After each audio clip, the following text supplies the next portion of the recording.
이 기록의 내용들을 유의해서 보셔야 되는 것이 인류 최초의 국가, 문명 이전의 국가가 이렇게 등장을 합니다. 문명은 지금 여기 나오는 국가 이후의 상황이라고 보시면 맞겠고요. 자, 함의 후손들에 대한 이야기입니다. 자, 고대 아시아와 아프리카로 퍼져나가서 번성했는데 6절에 나오는 그 함의 아들 구스와 미스라임과 붓과 가나안이 나오는데 붓은 어디냐면 소말리아를 말합니다. 구스는 에티오피아를 말하죠. 둘 다 이스라엘 땅에서 가깝죠. 그쪽 지역에서 가깝습니다. 황당무계하게 먼 곳이 아닙니다. 거기서 충분히 도달할 수 있는 거리. 홍해바다만 딱 넘으면 바로 그 건너편이 붓과 구스가 됩니다. 이 구스 가족 중에 일부는 이렇게 아프리카 남쪽으로 내려가고 일부는 또 동쪽인 아라비아하고 이라크 지방 더 동쪽으로 이동한 집단도 있는 것으로 추정이 되는데요. 여러분 이 기록이 기록된 것이 기원전 1400년, 1500년 어간이라고 생각하시면 됩니다. 그러니까 지금 역사가 단절된 이후로 적지 않은 이름들을 찾는데 혼란이 있지만 이 중에 상당수의 이름들은 역시 계승이 되어서 그 역사의 흔적에서 발견이 되고 추적이 되는 이름들입니다. 이 구스라는 이름도 역시 신약에도 계속 발견이 되죠. 구스의 아들 중에는 니무롯이라는 인물이 등장을 합니다. 이름은 의미가 뭐냐면 반역하자, 반역하자. 반역하다가 아니고 반역하자. 그러니까 다른 사람들 충동하고 선동하는 의미를 가진 단어입니다. 생각해 보십시오. 당시에는 제국과 같은 국가의 체계가 등장하지 않았던 시대입니다. 시족사회, 부족사회라고 생각하시면 됩니다. 시족사회와 부족사회는 제도로 이루어집니까? 거의 다 혈연이죠, 혈연. 혈연 관계이기 때문에 뭐 딱히 법이라기보다는 너 그러면 돼? 약간 이렇게 되면 통하잖아요. 그렇죠? 시골 마을엔 지금도 그렇습니다. 다 서로 알기 때문에 사람이 그러는 거 아니야 이게 제일 무서워요. 경찰보다 무서운 게 사람들이 너 그러는 거 아니야가 제일 무서워요. 사실 어떤 제도나 그런 게 존재하지 않을 때죠. 그러면 이 반역이라는 것 자체는 뭐냐면 제도에 대한 어떤 반발이죠. 그러니까 하나님에 대해서 반역하도록 사람들을 부추겼다. 그런 부추기는 인물이었다라고 미루어 짐작할 수 있습니다. 반역이라는 말 자체가 어떤 제도나 체계에 대한 반발이잖아요. 홍수 이후에 태어난 사람들에게 부여되고 있는 어떤 의무적으로 약간 반강제적으로 사람들에게 부여되었고 또 인정되었던 권위라고 한다면 유일한 권위라고 한다면 하나님의 말씀으로 주어지는 권위 외에 다른 걸 생각하기는 어렵습니다. 시족사회고 부족사회이기 때문에. 니무롯은 그런 사람이었다. 실제로 기원 1세기에 예수님이 살고 사역하셨던 바로 직후 시기를 말해 직전 직후 시기를 아울러서 이 요세푸스라는 역사가가 활동했습니다. 유대인입니다. 이 사람이 니무롯에 대해서 사람들을 선동해서 하나님의 뜻에 대항하고 바벨탑을 세운 사람이다. 쌓도록 한 사람이다. 바벨탑을 사람들이 쌓도록 한 사람이 바로 니무롯이다. 이렇게 요세푸스가 역사책에 그 당시에 예수님 당시에 기원 1세기에 역사책에 기록했다는 거. 요세푸스 역사책 유명합니다, 여러분. 굉장히 두껍습니다. 굉장한 저작입니다. 당시에 많은 사람들에게 알려졌던 책입니다. 그 이야기는 뭐냐면 당시에 많은 사람들이 요세푸스가 이렇게 기록한 것에 대해서 유대인들은 말할 것도 없고 유대인이 아니지만 역사에 관심 있는 사람들도 반박하지 않았다는 얘기예요. 그건 뭐냐면 니무롯이 그런 사람이었다는 것에 대해서 일반적으로 수용하고 있었다는 것이 분명합니다. 요세푸스의 이런 기록에 반박하는 기록이 존재하지 않는 것은 사람들이 그 기록을 읽고 그 당시의 사람들도 요세푸스와 같은 이해를 하고 있었다. 니무롯에 대해서. 하나님께 반발하고 바벨탑을 쌓은 사람이다 라고 알고 있었다는 거죠. 이 니무롯이라는 사람이 용사로 번역이 되었습니다. 좋은 의미로 사용된 말은 아닙니다. 약간 중립적인 단어입니다. 강하고 힘이 센 사람? 그런. 우리나라 말도 유명하다는 단어가 약간 이중적인 의미를 갖고 있죠. 그렇죠? 삼성 회장이 유명합니까? 김정은 씨가 유명합니까? 누가 더 유명하죠? 우리나라에도 삼성 회장 이름 모르는 분 많습니다. 근데 초등학교 애들도 김정은을 알아요. 누가 더 유명하죠? 김정은이 더 유명하죠. 그 사람은 세계적으로 유명해요. 뭐 아프리카에도 아는 사람 많아요. 전 세계적인 악당으로 유명하잖아요. 잘 알려져 있어요. 니무롯이 용사라는 뜻이 그런 거. 이 사람이 용사고 많이 사람들에게 알려져 있는 사람이지만 이 사람은 악명이 높은 그런 용사였습니다. 다른 사람보다 힘도 강하고 다른 사람보다 뛰어나고, 그런데 그 강한 힘과 그 뛰어남을 가지고 뭐 했냐면 다른 사람들을 억압하고 하나님을 대항하고 그런데 사용한 것입니다. 또 한 가지 생각해 봐야 될 것은 니무롯의 활동 배경입니다. 홍수 이후에요. 홍수 이후의 시대에 노아, 함, 그 다음에 함의 손자로 니무롯이 나타나죠. 그죠? 함의 손자로 니무롯이, 자꾸 누가 잘못 누르십니다. 함의 손자로 니무롯이 나타납니다. 그러니까 이 증조 할아버지죠, 노아가. 그러면 노아의 때에서부터 1대, 2대, 지금 3대를 내려왔어요. 노아를 포함하면 4대째죠. 자, 그러면 아무리 열심히 자녀를 낳아도, 물론 노아도 오래 살았어요. 그 다음 사람들도 상당히 오래 살았겠죠. 그러면 살면서 2년에 한 명씩 계속해서 자녀를 생산했다고 치십시다. 그래도 한계가 있어요. 사람들이 많아지는 것에는 한계가 있습니다. 자, 홍수 이후에 바벨탑 사건 이후에 사람들이 다 흩어졌다고 생각을 해보았을 때에 이런 이름을 가진 사람들이 그 당대에는 부근에 옹기종기 모여 살았을 가능성이 훨씬 더 설득력이 있습니다. 자, 홍수가 끝나고 대체로 사람들이 부근의 인근 지역에 옹기종기 모여서 살았는데 전부 노아의 세 아들에서 나왔어요. 그럼 어떻습니까? 다 친척이에요. 아니겠습니까? 다 친척이죠. 증조 할아버지가 노아요. 그리고 니무롯 좌우로 보면은 거의 촌수로 보면 거의 다 사정권 안에 들어오는 사람들이죠. 거의 하나의 부족과 같이 아주 그냥 아주 친밀한, 또 굉장히 상당히 가까운 관계를 유지하면서 살았을 것입니다. 그런 가운데 니무롯이 용사라고 한 것입니다. 자, 요 기록 안에, 요 홍수 이후의 기록 안에 지금 전쟁이 아직 나타나지 않아요. 전쟁을 할 만큼 적개심이 만들어지기에는 너무 가까워. 왜 둘이 싸우면 아버지끼리 사촌이야, 뭐 이런 식이죠. 그렇지 않겠어요? 이 자녀들끼리 싸움이 붙었는데 본인이 사촌이야, 아버지들끼리. 그러면 야, 우리 사촌 형님 아들하고 우리 아들하고 싸우면 안 되지, 그러고 말릴 수 있는 그런 관계란 말입니다. 아니면 우리 할아버지끼리 뭐 사촌이야, 이런 식으로 그런 관계란 말이에요. 그래서 전쟁은 안 나타나요. 전쟁은 안 나타나는데 어떤 종류의 억압들이 지금 드러나기 시작합니다. 어떤 억압일까? 자, 이 니무롯이 탁월한 능력을 가지고 억압할 수 있었던 것은, 자, 니무롯의 입장에서 생각해 보십시오. 자기 증조 할아버지가 자기 할아버지 노아가 자기 할아버지 함에게 저주를 하고 셈과 야벳에게만 축복을 했어요. 그러면 증조 할아버지라도 기분이 안 좋겠죠.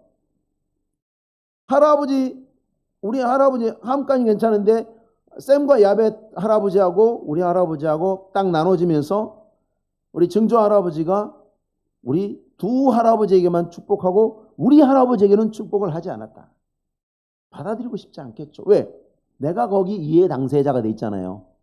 우리 할아버지 후손이 됐기 때문에 내가 축복을 약속받지 못한 그룹에 내가 속해 있잖아요. 반발심이 없겠습니까? 더군다나 하나님을 향한 믿음이 없는 니무롯의 입장에서는 노아가 말했던 그 예언적 그 선언을 뒤집어서 증조할아버지 당신 틀렸어요 라는 것을 증명해서 증조할아버지를 따르고 있는 셈과 야벳의 그 후손들 하나님과 하나님을 믿고 따르는 자들에게 통쾌한 반격을 날리고 싶었을 것입니다. 오늘날도 그렇죠. 모든 불신자들이 하나님이 언제나 옳고 인간은 틀렸다라고 말씀하시는 하나님이 틀렸다라는 것을 증명하기 위해서 항상 실패하지만 결코 시도를 멈추지 않죠. 그렇지 않습니까? 진화론의 증거를 찾겠다고 온 세상의 땅을 다 파고 지금 100년이 넘는 시간 동안 온 세상에 있는 땅을 다 뒤집어 파고 있습니다. 진화론의 증거를 찾겠다고. 여러분, 진화가 됐으면 진화되는 과정에 있는 생명체들의 수많은 증거들이 나와야 되잖아요. 왜? 수없이 많은 개체들이 태어나고 죽어야 되니까. 안 나오잖아요. 그래도 포기 않고 지금도 찾고 있습니다. 그런 심리적인 상태를 니므롯도 가지고 있었다고 보는 것이 훨씬 더 설득력이 있습니다. 합리적입니다. 니므롯은 또 다른 방식으로 하나님을 반역하는데, 하나님 홍수에 의해 사람들에게 살아있는 짐승을 먹을 수 있도록 허용해 주셨죠. 뭘 위해서 허용해 주셨습니까? 식용입니다. 생존을 위해서 짐승들을 먹을 수 있도록 허락해 주신 겁니다. 근데 니므롯은 하나님 앞에서 올 용감한 사냥꾼이 되었다. 뭘 의미하는 것일까요? 이것만 가지고는 니므롯이 탁월한 사람이다. 그 사람이 하나님이 허락하는 육식을 했다. 요 정도만 알 수 있지만 문장만 가지고 보면 그 다음에 보면 뭔가 다른 것이 있다는 것을 발견하게 돼요. 뭐냐면 그 다음에 국가의 이야기가 나옵니다. 니므롯에 의해서 국가라는 것이 등장하죠. 예? 10절에 그의 나라는 이렇게 나옵니다. 이제 나라가 나오기 시작합니다. 국가의 제도는 원래 사회의 질서를 보장하고 그 질서 안에서 사람들이 안전과 평화를 누리도록 살도록 하는, 그래서 그것을 위해서 조직과 힘을 사람들에게서 부여받은 것이 국가죠. 근데 니므롯은 그렇게 사람들을 보살피고 대표할 생각이 없는 사람입니다. 니므롯을 사람들이 왕으로 세우지 않았습니다. 니므롯을 왕으로 세웠다는 이야기는 없어요. 그러면 어떻게 그가 나라를 만들었을까는 다음으로 추정해 볼 수 있어요. 세력을 규합한 거죠. 사람들이 왕으로 추대하지 않았다는 것은 뭐냐면 내가 세력을 규합해서 그것으로 말미암아서 권력을 창출해내는 거죠. 자신의 탁월함을 가지고 사람을 억압했습니다. 니므롯이 세운 국가는 니므롯의 이름처럼 다른 사람들을 강력한 힘으로 더욱 쉽게 억압하고 통제하고, 그리고 사람들을 충동해서 하나님을 반역하도록 하는 나쁜 제도로서의 국가입니다. 오늘날 이 세상에 존재하는 모든 인본주의적인 국가들, 아니면 이방 종교에 근거한 모든 국가들은 다 자기 나름의 방법으로 하나님을 적대시하고 믿음의 사람들을 폄훼하고 교회에 대적하는 데 권력을 사용하고 있다는 것을 보시면 됩니다. 딱 그렇습니다. 오늘 어떻습니까? 우리의 아들과 딸들을 데려다가, 신자들의 아들과 딸들을 데려다가 신자들의 세금을 걷어가지고 인간을 신으로 섬기는 가치관을 교육하고 있지 않습니까? 그거 다 누구한테 세금 걷은 겁니까? 우리 신자들도 세금 냈어요. 창조를 믿는 자들에게 세금을 걷어가서 진화론 가르치고 있는 거예요. 이거야말로 뭡니까? 말이 안 되는 거죠. 그걸 가르치는 게 공공의 유익이 됩니까? 공공의 유익과는 아무 관계가 없어요. 국방에 관한 거라면 동의해 줄 수 있어요.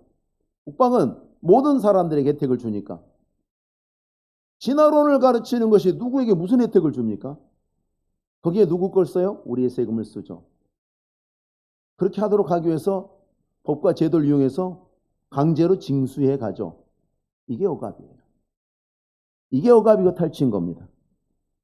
니므롯이 그런 식으로 한 겁니다. 그렇게 하기 위해서 어떻게 세력을 모았을까? 뻔하죠. 이 사람은 사냥꾼이었죠. 하나님이 생존을 위해서 사람들에게 고기를 먹을 수 있도록 했는데 니무롯은 이것으로 가치를 창출한 거죠. 생존을 위해서 주신 먹을 수 있도록 허락해 주신 것을 이익을 위해서 죽여. 그렇게 해서 확보한 사람을 움직이려면 어디든 뭘 줘야 됩니까? 대가를 줘야 되잖아요. 월급 줘야 되냐. 별명 여러분 조폭들도 비즈니스예요. 왜? 그 밑에 조직원들 월급 줘야 돼요. 돈이 어디서 나오겠어요? 어떻게든 만들어야죠. 니무롯의 재물은 그렇게 나왔다고 보시면 돼요. 그것이 초기 밑자금이었다고 보시면 크게 문제가 없을 것 같아요. 오늘날에도 아무리 자연보호 열심히 하는 나라들도요, 먹고 사는 문제에 관련되어 있는 부족들에게는요, 사냥을 허락하죠. 미국 같은 나라도 얼마나 자연보호에 엄격합니까? 캐나다 같은 나라. 에스키모들 사냥하는 거 허용합니다. 에스키모들이요, 보호종 고래 잡는 것도 허용합니다. 왜냐하면 그 사람은 잡아봐야 1년에 한 마리 정도니까. 그거 가지고 몇 달 먹고 사니까, 그 부족이. 그런 건 허용해 줍니다. 상업적인 건 절대 허용하지 않죠. 하나님도 먹고 살라고 허용해 주셨는데 니무롯은 그것으로 비즈니스를 하고 가치를 창출하고 재산을 축적하고 부하들을 규합하고 나라를 만들었어요. 사람들이 니무롯에게 와서 당신이 우리 왕이 되소서 했겠습니까? 그렇게 써 있지 않아요. 그는 하나님이 육식을 허용하신 말씀을 악하게 이용해서 자기의 이익을 추적하고 힘을 모은 겁니다. 그러니까 하나님이 자비로 주신 말씀을 조롱하고 있는 행위를 하고 있는 거죠. 자, 니무롯이 세운 나라는 시날 평지에서 시작되었는데 뒤쪽에 나오는 게 니무롯이 어떻게 확장해 나가는지를 보십시오. 처음에는 그런 식으로 살육을 통해서 재산을 모아서 부하를 확충하고 나라를 세웁니다. 나중에는 도시를 건설하는 이야기가 나오는데 그가 나라를 세웠을 때에 10절에 그의 나라는 시날 땅의 바벨과 에렉과 아갓과 갈레에서 시작되었으며 뒤에 가보면 12절에 건설하였으니 이게 나오죠. 건설한 것은 좀 더 힘이 모인 다음에 한 거예요. 그러면 처음에 10절에 나오는 바벨과 에렉과 아갓과 갈레는 뭘까요? 탈취한 거죠. 돈을 모으고 부하를 모은 다음에 나라를 세우고 그 세력을 가지고 사람들이 모여서 세운 도시들을 빼앗아서 편입시키는 겁니다. 초기에 사람들이 모여 사는 곳의 인구가 그렇게 추정하기로 폭발적이었지 않을 것을 생각해 보면 니무롯은 지금 알려진 사람들의 모든 생활권을 손에 넣고 통제하는 권력을 행사했던 것으로 보입니다. 자, 홍수로 심판하신 것을 알고 있으면서도 홍수 이전의 죄인들처럼 자기 힘을 이용해서 다른 사람들의 권리를 빼앗고 다른 사람들이 세운 성, 집 이런 재산을 빼앗고 다른 사람들을 억압하면서 통치자의 자리에서 하나님처럼 군림하는 니무롯, 이게 악마적이죠. 오늘날에도 권력을 가지고 어떤 형태의 권력이든지 권력을 가지고 사람을 섬기고 돌보는 것이 아니라 군림하고 통제하려는 수단으로 사용하는 독재자들 역시 그들의 힘을 악마적으로 사용하는 존재입니다. 오늘날 민주주의가 악마적으로 변해가고 있습니다. 우리나라뿐 아닙니다. 미국은 사법 엘리트 통치로 변질되어 가고 있는 중입니다. 민주주의 아니에요. 민주주의 아니에요. 더 이상 법치가 아니에요. 법을 가지고 억압하는 양태가 지금 나타나고 있어요. 유럽에서도 지금 그런 양상들이 나타나고 있어요. 악마적이죠. 원래 민주주의라는 것은 사람들을 보호하고 권리를 보호하고 사람들에게 자유와 평화를 누리도록 해주는 건데 어떤 특정 이념을 위해서 그와 다른 사람들의 권리와 그 사람들의 평화를 침해하기 시작하는 겁니다. 국가 권력이. 고대에 이루어졌던 그러한 악습과 잘못들이 지금 현대에 가장 최근의 현대에 지금 선진국이라 하는 곳에 있어서 나타나고 있습니다. 그런 모습들이 나타나고 있습니다. 미국에서 신앙의 이유로 연방정부가 명령하는 것들에 대해서 이의를 제기하고 반발하는 사람들 가차없이 해고하고 있습니다. 그런 목사, 장로, 신앙인들 가차없이 체포하고 기소합니다. 제가 말씀드렸죠. 노숙자들에게 밥 주지 마라. 그걸 주가 법으로 딱 정해놓고 어떻게 굶주린 사람에게 밥을 주지 않을 수가 있느냐. 불쌍한 사람들에게 음식을 나누는 게 무슨 죄냐. 나눠주는 목사, 장로 감옥 갑니다. 뉴스에 나오지 않습니까? 미국의 현실이에요. 지금 첨단 민주국가라는 곳에서 그런 일들이 벌어지고 있어요. 그게 인간의 권리와 무슨 상관이 있습니까? 국가안보와 상관이 있습니까? 가난한 사람 밥 주는 게 그렇게 크게 잘못한 일입니까? 불쌍한 사람들에게 빵 하나 나눠주는 게 그렇게 잘못한 일입니까? 그런 일들이 일어나고 있어요. 권력이 지금 그렇게 사용되고 있어요. 오늘 우리가 개인적으로도 마찬가지죠. 하나님이 나에게 주신 모든 이익과 모든 것들을 내 즐거움을 위해서만 사용하는, 나의 쾌락을 위해서만 사용하는 데 집중하는 인생살이 방식. 열로 한 번뿐인 인생 이기다 가자. 그 열로 역시 니무롯의 생각, 그 악마적인 태도가 교묘하게 포장되어진 것일 뿐이지 근본으로 들어가 보면 똑같습니다. 나를 위한 생각일 뿐이지 다른 사람은 안중에도 없습니다. 그 한 번뿐인 인생에서 인생은 누구의 인생입니까?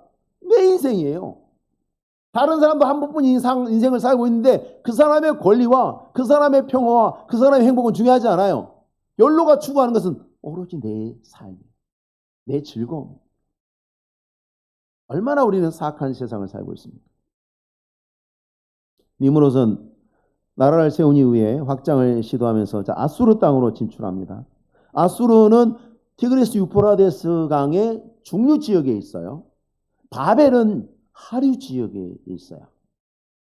그런데 넓혀갔잖아요. 그런데 실제로 고고학에 보면 고고학을 연구하는 사람들이 그 유적들을 연구하다 보면 아수르 문화는 바벨론의 문화에 큰 영향을 받았다는 것이 그 시대 유적에 나타나요. 성경이 이렇게 예리하게 기록을 해두었습니다. 근데 이 아수르가 원래는 셈의 영토예요. 셈의 영토인데 지금 함의 후손인 니무롯이 진출해서 영토를 넓힌 거죠. 보란듯이 하나님이 우리 증조할아버지 노아를 통해서 셈과 야벳만 축복했다고 내가 더 잘 돼. 두고 봐. 내가 더 출세할 거야. 하나님 틀렸어. 내가 증명해 보이지. 하고 지금 과시하고 있는 것입니다. 자, 니무롯의 아버지인 구스의 동생 미스라임에게서 또 블레셋이 나옵니다. 이스라엘을 오랫동안 괴롭혔던 블레셋의 이름. 지금도 싸우고 있는 블레셋. 팔레스타인이 뒤에 타인 이게 붙으면 누구누구의 땅이라는 뜻이죠. 블레셋 사람들의 땅이 팔레스타인이에요. 근데 정말 그가 팔레스타인이라고 부르는 것이 정당합니까? 블레셋은요, 그때 망한 이후에 다윗 이후에 망한 이후에 나라를 다시 회복하지 못해요. 하나님의 저주 그대로 블레셋은 역사에 다시는 나라를 세우지 못합니다. 그런 나라들 있죠. 블레셋. 또 어떤 나라가 있습니까? 에돔. 에돔도 다시는 역사에 나타나지를 못합니다. 그 나라로 드러나지를 못합니다. 그때 이후로 블레셋은 나타나지 못하고 오히려 이스라엘은 훨씬 더 오랜 역사를 갖고 있었고 이스라엘이 망한 이후에도 거기는 블레셋의 나라가 세워지지 않아요. 다른 아랍 왕조들이 계속 세워졌을 뿐이지 블레셋의 나라가 세워진 적이 없어요. 근데 왜 그 땅을 팔레스타인이라고 부릅니까? 지금도 이 문제를 가지고 서로 다투고 있습니다만은 블레셋이 어디서 나왔는가? 자, 미스라임이라는 사람들이 원래 애굽의 자리를 잡고 있다가 갑돌, 크레타로 올라가서 갑돌 사람들과 연합해가지고 세력을 형성한 다음에 다시 남아에서 가자 지구의 자리를 잡은 게 블레셋이에요. 그러니까 그 땅의 원래적 소유를 가지고 경쟁을 역사적 연원을 따져보면 정통성에 있어서는 훨씬 더 이스라엘이 강력한 정통성을 가지고 있음에도 불구하고 이 땅에 대한 주도권 다툼을 설명할 때 이슬람 세력들과 이슬람을 지지하는 세속 세력들은 블레셋이 그 땅에서 오래 살았다라고 주장하지만 그 땅의 소유권에 대한 역사적 근원은 외면하죠. 1940년 2차 세계대전 이후의 논쟁만 분쟁만 계속 이야기해요. 그 이전에 대해서는 이야기하지 않아요. 자기들도 알아요. 역사적 근거가 없다는 것을.